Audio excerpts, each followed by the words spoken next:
Hi hello friends, welcome back to Mantra 5 news.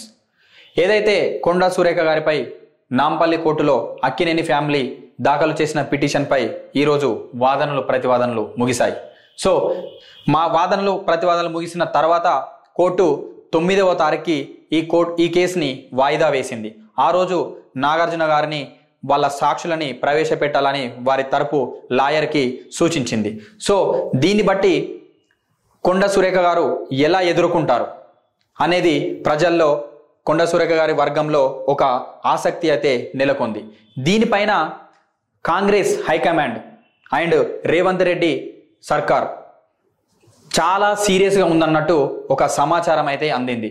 ఎందుకు అనంటే ఇంతకు ముందే మహేష్ కుమార్ గారు కాంగ్రెస్ పిసిసి చీఫ్ ప్రెస్ మీట్లో మేము ఏదైతే కొండా సురేఖ గారు చేసిన వ్యాఖ్యలకు నివేదిక హైకమాండ్కి పంపించాము, సో దీనిపైన మొత్తం హైకమాండే చూసుకుంటుంది, హైకమాండ్ ఏదైతే చెప్తుందో మా రేవంత్ రెడ్డి గారు మా సర్కార్ అలాంటి యాక్షనే తీసుకుంటుందని సమాచారం.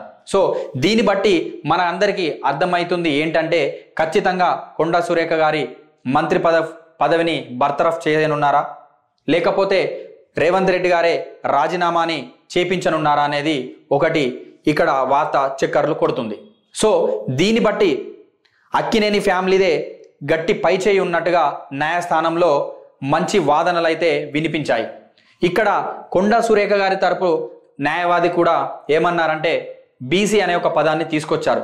ఇప్పటికే రేవంత్ సర్కారు పైన హైడ్రా విషయంలో ప్రజల్లో ఒక వ్యతిరేకత అనేది ఏర్పడింది. ఇప్పుడు కొండా సురేఖ గారు చేసిన వ్యాఖ్యలపైన పెద్ద దుమారమే రేగింది. సో దీన్ని బట్టి చూస్తే కాంగ్రెస్ గవర్నమెంట్ ఒక ముందు స్టెప్ వేయలేక ఇక్కడితోనే ఆపేసి ఖచ్చితంగా బర్తరఫ్ చేపించాలనే అనుకున్నట్టు ఒక ఆలోచనలో ఉన్నట్టయితే ఖచ్చితంగా తెలుస్తుంది, లేదా రాజీనామాని చేపించేసి ఉప ఎన్నికకు వెళ్ళే అవకాశం ఉన్నట్టు తెలుస్తుంది. న్యాయస్థానం నుంచి వచ్చే రిజల్ట్ కోసం ఈ నెల 9వ తారీఖు వరకు వేచి చూడాల్సిందే.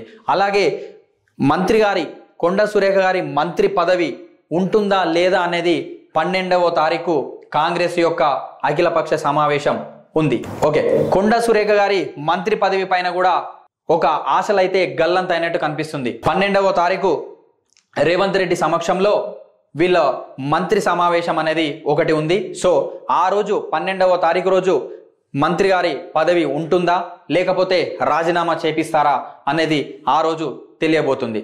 మీరు ఈ విషయాలలో మీరు ఏమనుకుంటున్నారు? సో దీనిపైన కింద అభిప్రాయాన్ని కామెంట్ రూపంలో తెలియజేయండి.